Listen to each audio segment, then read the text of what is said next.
Thanks, Crystal. Before we get started, I wanted to give out some thank yous to some people. We have several board members here today that, if you don't mind, if I say your name, will stand up real quick. Lynn Yates, Rhonda Rich. On behalf of all of us at NRD, thank you.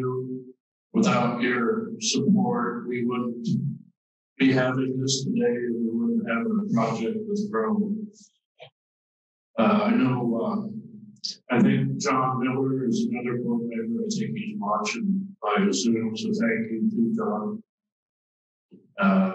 Also, the City of York. I don't think there's anybody here from the City of York, but they've been fantastic to work with on this project.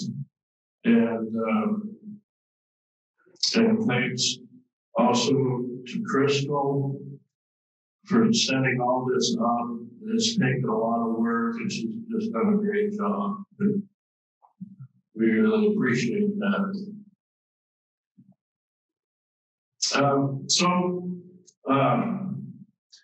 Scott and I are going to kind of double team on you here. We're going to both talk about this project that we have with the city. GROW is an acronym for Growing Rotational Crops on Wellfield. Scott is he does all the work, the farming, pretty much does everything out there, really.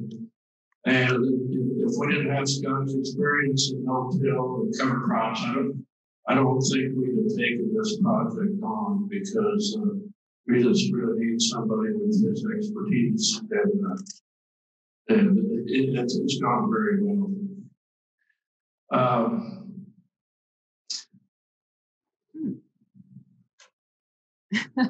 I think that shows. There is this is the York's wellhead fields. What's outlined in blue is the total well field for the city of York. What's outlined in yellow is what that's our demonstration, I should say, the farms that we farm for the city. That's outlined in the yellow.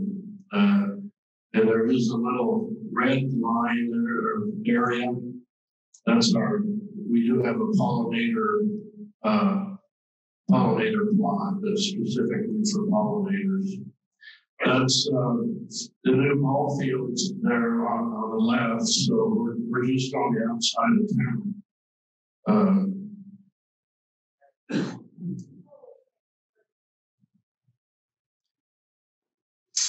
Our project emphasizes again soil health, pollinator habitat. We also have an area where people can come out and have their own garden, kind of a community garden. And so those are three of the components that kind of make up this project. Okay, what are cover crops? Cover crops are actually plants that are growing in between your cash crops. And this is just a picture of some cover crops that we had on a different project before GROW. And we had you can see the diversity of cover crops there. Here's another picture of the cover crops. As you can see, we have a wide variety of types of plants. There's oats, sunflowers.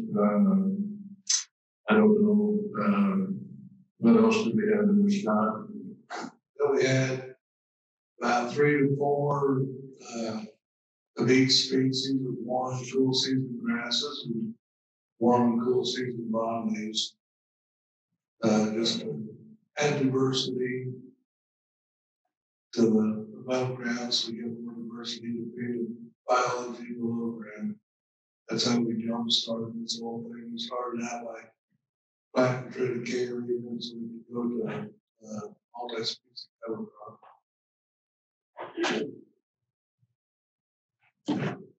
Yeah, these are the 5 principles of soil health, and we've implemented all of them, some of them multiple times in the last 3 years. Soil armor, we keep the soil covered, very minimal soil disturbance, plant diversity, continual live plants. Every time the combine leaves the field, we pull in with the drill something. We've raised some of the fields twice, everything was maybe raised once at least in the last 3 years. This shows this is an example of Dr. Clapperton was talking earlier about keeping the ground covered and the protection that it provides. This is just a picture of after harvest. After corn harvest, you can see the residues all there, and it's covering the soil, protecting it. And I don't know if you can see, but if you look real close, you can see there's spears of rye coming through. So we do have a living root growing in the soil, and we're also protecting it. The picture on top is right across our driveway. This field has been dished twice already in the fall. And so it's going to sit there all winter and spring unprotected and nothing growing in it. So we just want to show the contrast there. Cover crops also work pretty well for weed suppression.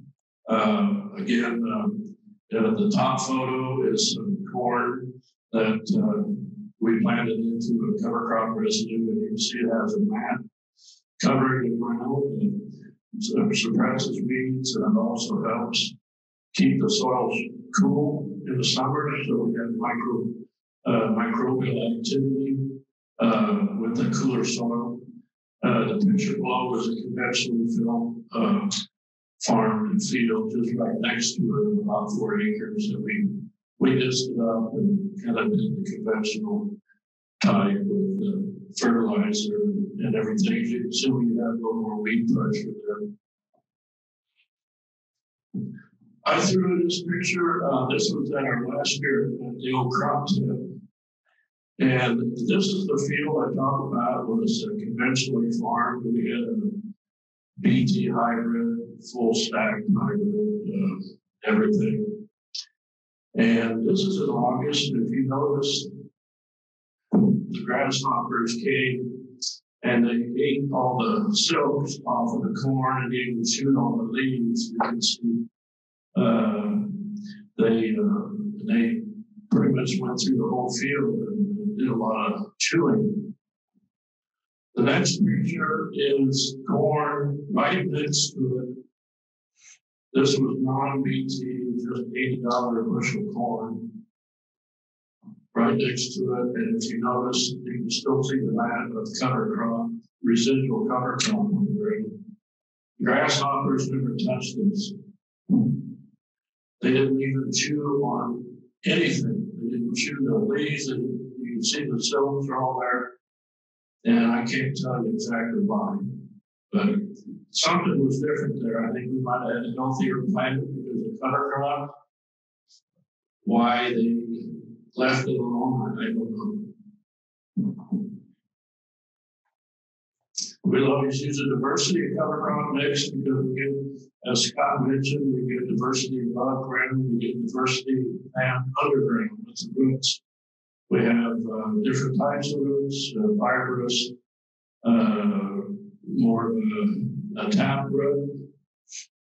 So these roots, all as Dr. Clapperton mentioned this morning, all those roots touch each other and they help each other with moisture and nutrients. And so that's why one of the reasons we like to use a diverse cover crop mix.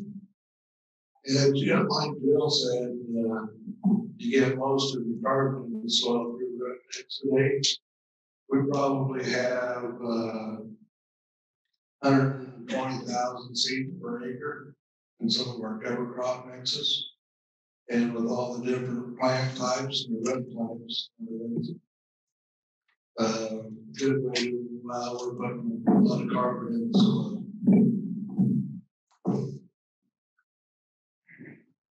Okay, year number one, when we started, it was beans. We went in there, we planted triticale to take the harvest. We grew up for green cover seed out in Leininger, so we had a contract before we planted it, cover crop seed. I think that's more profitable than plant like wheat and stuff. You know, a little bit higher value. All right. Then when we harvested it a few years ago, me and a friend, we went out and bought the stripper head. And so we don't run all the straw and stuff through the combine and worry about getting spread evenly. And this just takes the heads off of the plant and leaves the rest of the plant standing. So when we do, we don't do any tillage or anything, whatever the combine leaves, it's what we have to plant into our next crop. We really like that. It does a good job with the grain that we harvest with that's a lot cleaner, especially since we're harvesting everything for seed. That's very important, and we leave a higher residue. So it shapes the ground more, keeps the ground cooler, and it's easier to drill into without leaving that on the ground. And year number one, we spread manure after our triticale harvest. We put on 3 tons of the acre.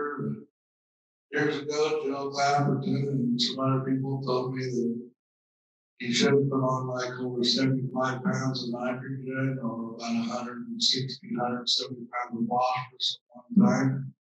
It's hard on the biology in the soil. So we limited our manure to 3 tons per acre, and it's about 160 pounds a peak. And there's a lot of carbon in manure too. Just want to add something. If you remember, these fields are right on the edge of town. So we weren't popular with the people for about 2 or 3 days. Got some angry phone calls. It only smelled for a couple of days. And instead of whenever guys left, we came in with a drill. I think this was like a 16-way cover crop mix. I like to plant a lot because we don't know what's going to grow in any particular year. I make sure that we have cool and warm season grasses and cool and warm season broadleaves, both in the mix. And kind of what we've done in the last 3 pictures here. There's a lot of people that are talking about composting and buying your microbes in the jug and stuff. I'm just trying to do this naturally on the whole field. We put the nitrogen source out there with the manure. We had the carbon with the triticale straw that was out there. And then we planted this cover crop, which is consuming amount of root exudates into the soil. So we're trying to provide a perfect habitat for the biology to live in the soil. So this cover crop keeps the soil temperature cool enough where the biology works for us all summer long. I think we probably raised about 130 pounds of nitrogen with this on the above ground biomass that we can be available for our next corn crop following this. And to me, this is where talking to Jill and John Leininger and Gabe Ralligan, it's the plants that's how we're going to do the soil. We can no-till, don't do any disturbance, but if we don't have a diversity of plants, it's going to make it pretty difficult to have super healthy soil. You have a question? Yeah, I saw you spreading your manure in July there. So you letting this ground sit 1 year set aside? No, we harvested the triticale. We took that off for our cash crop. We spread the manure, and then we planted the cover crops. And then the next year we came in and planted corn right into that. So it never did lay on the year. And then we ended up grazing that, bringing the cattle in, and they added more manure. It's amazing how a herd of cattle can make a cover crop. I mean, we probably, I don't know what we grew, like 4 tons of biomass in that cover crop. And we give the cows about a third of it. I saw like to say 2/3 to 3/4 for the biology living below ground. It's in healthy soils. There's about the weight of an elephant per acre. The biology that's living in the soil, so we have to. I worry more about feeding them than the above ground. But they really do a good job of managing that. It makes it a lot easier to plant into in the spring. And you can see on the picture on the right there after they left how much ground cover we still have. So that ground stayed covered all winter long. As I mentioned before, we do have a community garden there. And again, that's with the city of York. Go ahead. I mentioned we have a pollinator habitat because we need to have pollinators to get our food to grow. So they're very important.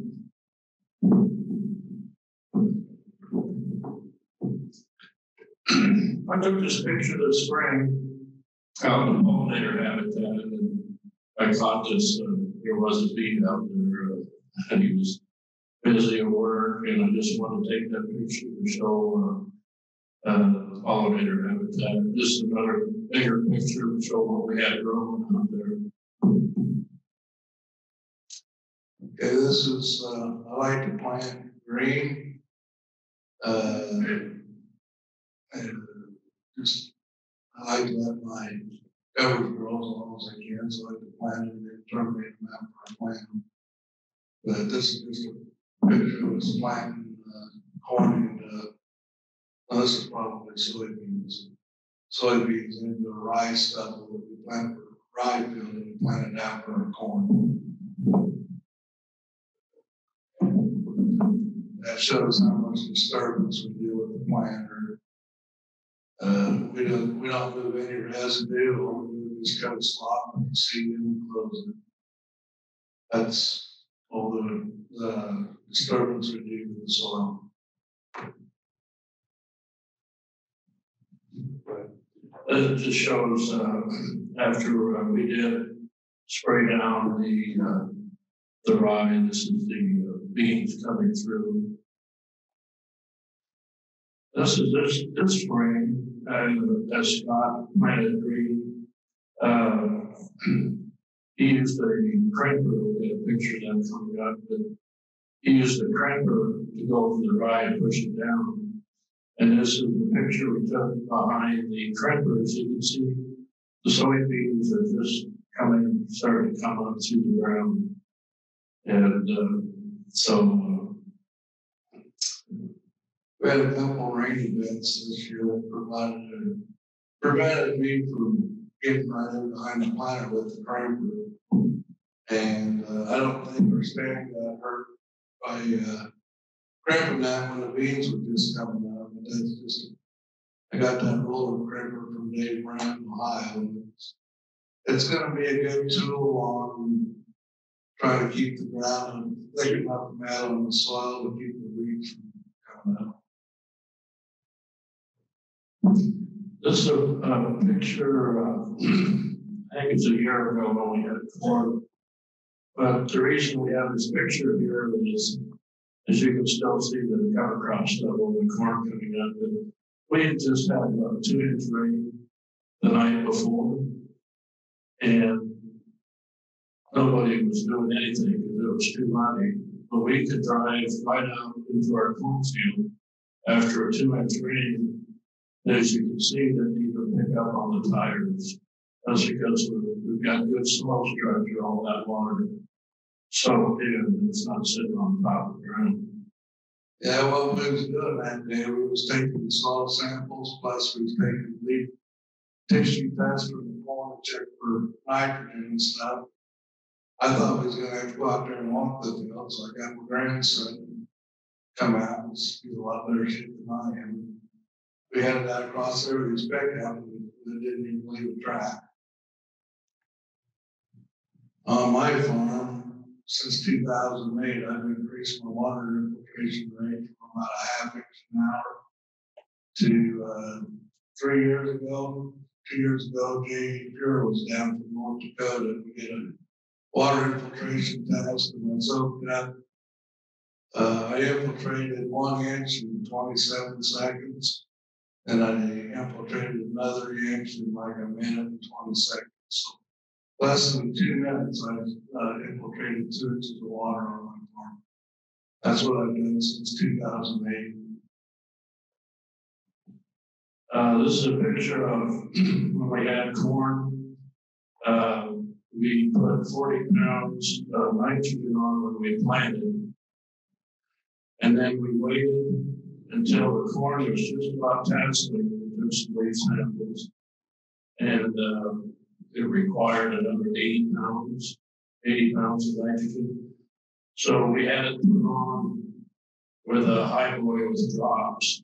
And that's how we put our 80 pounds of nitrogen on. With the idea that we're putting it on as the crop is using it. We're not using the soil as a storage unit for nitrogen because that just does not work. This is a picture of ground out here in the field. And the reason we show this picture is this was planted corn, but it ground it out. But we did not put, because this is grounded out, we didn't waste our nitrogen on a part of the field that didn't grow anything. And it keeps that from excess nitrogen, nothing using it from leaching down in the aquifer. So it just shows if you put your nitrogen on later when the crop's growing, you know exactly where and how much you need. I think that year we planted 73 acres of corn, and we fertilized and harvested about 65 acres of corn. So that was that much nitrogen that we didn't have to spend. Just waste and stuff. Pretty big area.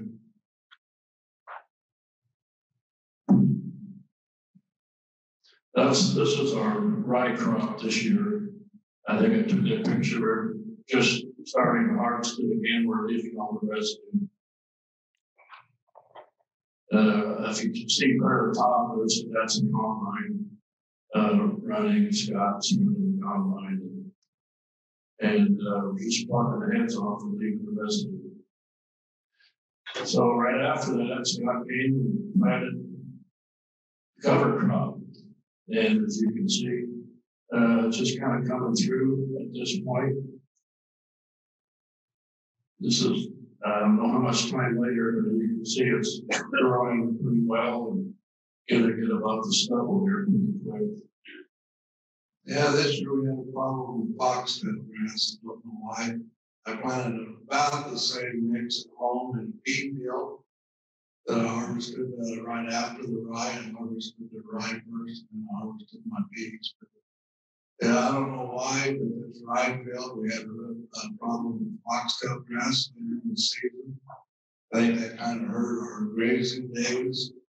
And at home in my beet field, I didn't have any foxtail. And this year we even sprayed it with Gramoxin and we harvested it because we had some weeds coming. So it was clean when I drilled this. It just one of them years, I guess.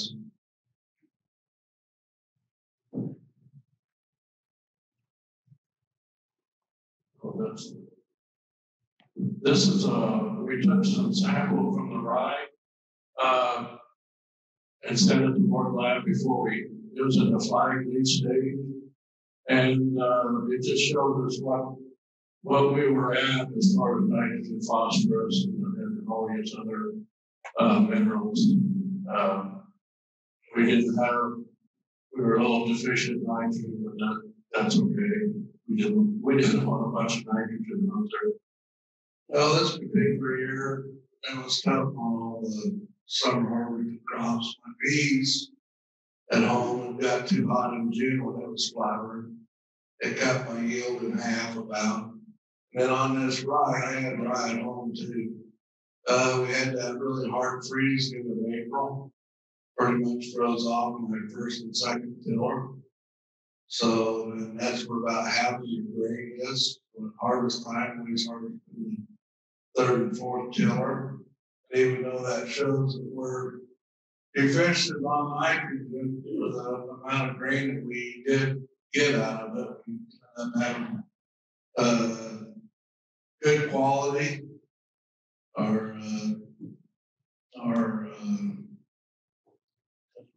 test weight was good, and our germination was like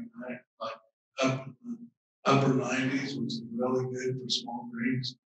So we had good quality. So that showed me that the plant wasn't actually deficient, even though this shows it was.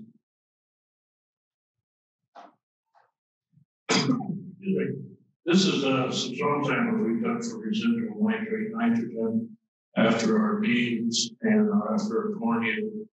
And I think, if I remember right, it's about how many parts per million? About 3 parts per million, which is very low. So we're kind of meeting our goal of keeping the nitrates out of the leach down and on. This is also, we use this as an educational tool, Project Grow. We've had students from Yard College and also Concordia University, ag programs will come out to Project Grow and we talk about soil health and what we're doing out there.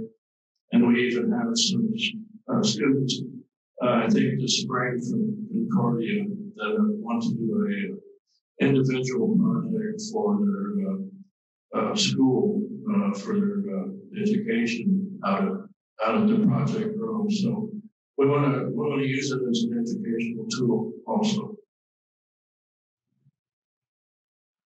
We buried the underwear in the well, you can see that's the cover crop field behind us with the cattle grazing, and we buried a pair of underwear in the spring, and we dug it up in September to show that we do have biological activity because they chewed on they like to chew on the lignin or the cotton that's in a pair of underwear, just like they break down the lignin and old residue crop. They went to work on this underwear, so this kind of tells us that we do have microbial activity going on there.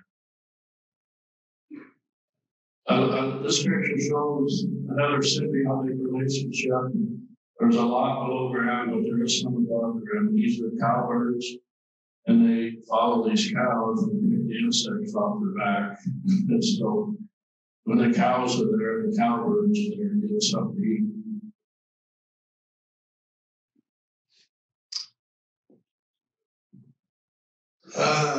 Starting Go ahead, starting this year on my farm, we've been having weed difficulty problems and been working with people, and we decided that we need a perennial crop for 3 or 4 years to try to break our weed cycle.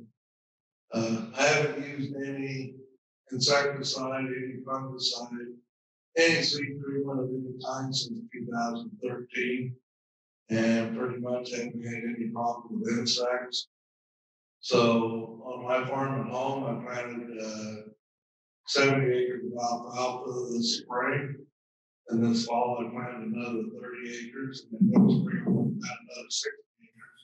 And on Project Grow, we planted triticale for a cover crop in that soybean field, so we can hopefully put some carbon in the soil between now and spring. We're going to drill that to alfalfa. Our intentions are to leave it for about 3 years Then go out there after the first cutting on the 4th year, we're gonna plant corn into it. And my hope is we'll get 2 corn crops and then maybe a milo crop and small grain. Then if our weeds get bad, start to get bad again, we'll go back to our alfalfa again. And on the other field, we're going to, on the north field, we're going to plant into milo this spring. This fall, we had a summer cover crop mix planted. And this fall, I went out there and I planted 20 pounds of hairy vetch and 60 pounds of rye. And our intention is to roll that down about Memorial Weekend and wait about 10 days. And then we're going to plant milo. And visiting with Joe Clapperton yesterday on the phone, we was going to put some flax and buckwheat mix it right in with our milo when we plant it.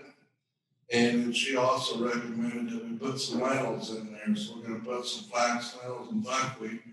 So we got some broadleaf plants growing in with our milo, with our grass crop, to try to help control our broadleaf weeds. And then around the borders, she thought that we ought to plant like a drill with 30-foot wide pollinator strip around the outside to keep the aphids and the greenbugs from infesting our milo. It seemed like they was work on the outside more than the middle of the field. So we're also going to have a 30-foot wide pass all the way around the field of a pollinator. Just so I don't like spraying insecticide and fungicide. For every insect pest, according to Jonathan Leininger, there's 1,700 beneficial insects that will take care of that insect pest. When you spray an insecticide, you kill them all. And the pests have to come back before the beneficials, so we just keep spraying the pests. And so we're going to keep trying to control our pests and stuff with plants. And we're going to use an alfalfa in the rotation to try to cut down on our weed population and get that under control. Question? Yeah, when was your, following the corn, when was your planting day for the rye, and then also the harvest date for the rye? And then also, what are the advantages to pruning versus just planting some of the weed?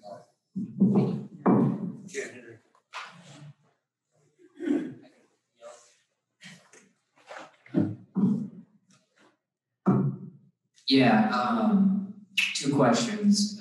What was the planting date of the rye after following corn and the harvest date? And then also, what's the advantage of crimping versus just planting, into a standing cover crop?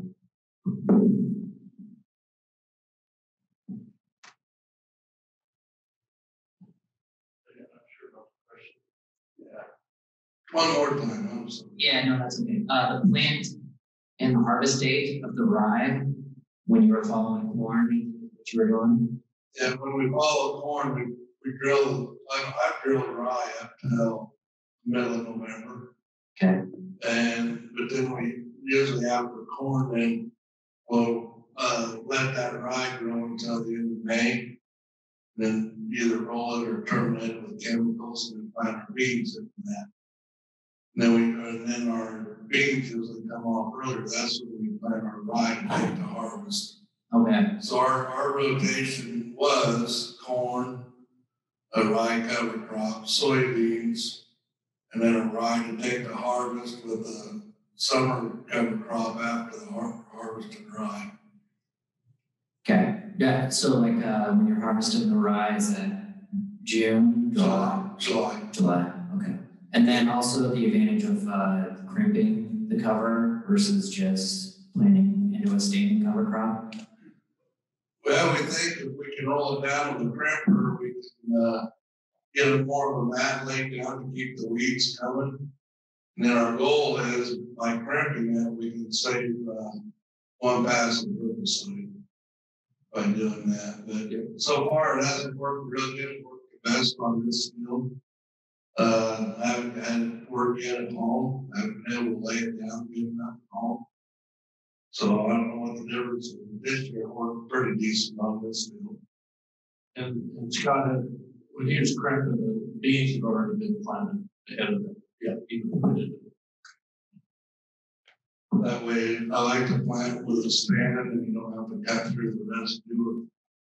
And after you lay it down, if you go through there with the planter and drill, you're going to cut that. Where trim is still attached to the rut, so it kind of holds in the wind, or if you have a lot of wind and stuff, it doesn't move it around. Or if you roll it down and then plant into it, then your planter's going to cut some of that loose and it can move on me.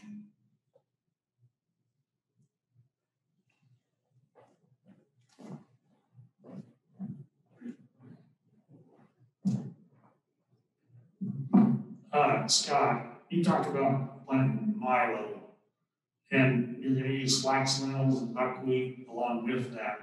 Kind of give you some covers to control weeds.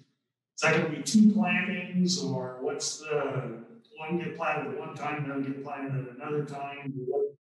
What's your plan? We're going to mix it as I put it in the seed tender. We're going to drill it all at the same time. We're going to drill our milo. Our milo will be in 10-inch rows, so we get the ground changed quicker.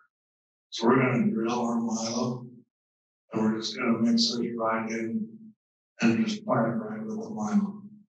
So you're planning to be about like what time calendar date are you looking? The end of that first week in June. We're hoping to roll our cover drops about 25th or so of May.